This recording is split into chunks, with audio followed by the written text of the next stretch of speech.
pleased to announce a major breakthrough in the investigation of the murder of Ako Bicol Party List Representative Rodel Batocabe and his security escort SPO2 Orlando Diaz in Barangay Burgos, Daraga, Albay on December 22, 2018. The names of 7 persons of interest, all employed as confidential staff of the Office of the Municipal Mayor of Daraga, Albay, have surfaced in the investigation jointly conducted by the PNP Intelligence Group and the Criminal Investigation and Detection Group.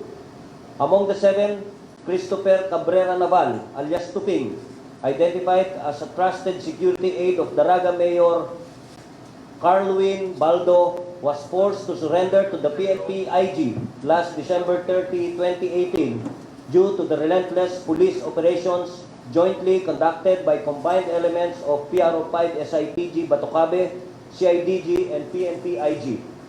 Tuping provided investigators with relevant information surrounding the assassination of Batocabe.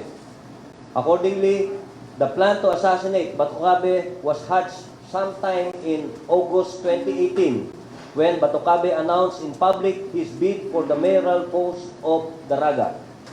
This was corroborated by Emmanuel Bonita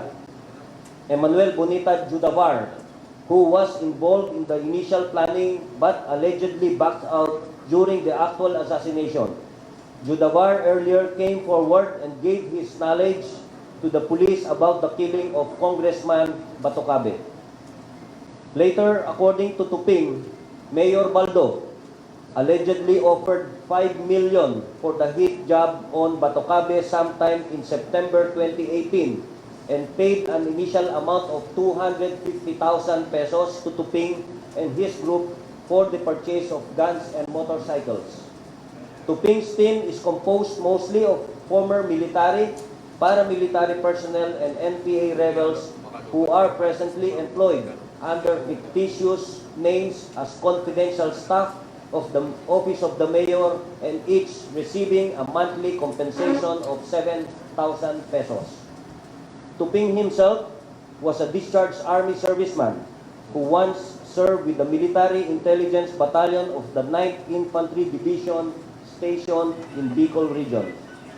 Based on Tuping's revelation, he purchased 2 SIM motorcycles in Camalig, Albay using the assumed name Abelardo Castillo, while another member of the team, Danilo Muela alias Manoy Dan, acquired 2 homemade caliber .45 pistols.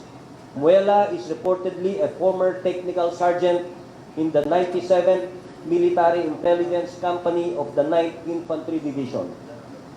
According to Tuping and Hudabar, the first attempt on Batocabe was during the congressman's routine engagement at radio station DCJB and Hotel Venecia in Legazpi City, a pattern that was observed by the group in its casing and surveillance on Batocabe.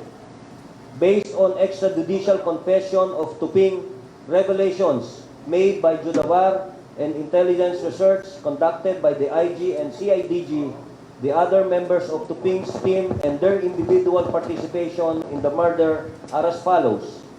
Henry Uson, alias Romel or Eno, a former NPA rebel who was arrested by Miko MIB of 9th ID and who later became a CAFGU member. He was tagged as the main gunman who shot Batocabe allegedly with the caliber .45 pistol. Number 2, Rolando Arimado, a rebel returnee, a former NPA rebel who served as lookout and backup gunman. It was reported that he likewise pulled the trigger to kill Congressman Batocabe and SPO1 Diaz on that fateful day. Emmanuel Roselio, alias Boboy, a former CAFGU member who drove the other getaway motorcycle. He was arrested earlier this morning by police operatives in Daraga, Albay. The getaway motorcycle was likewise seized from his possession.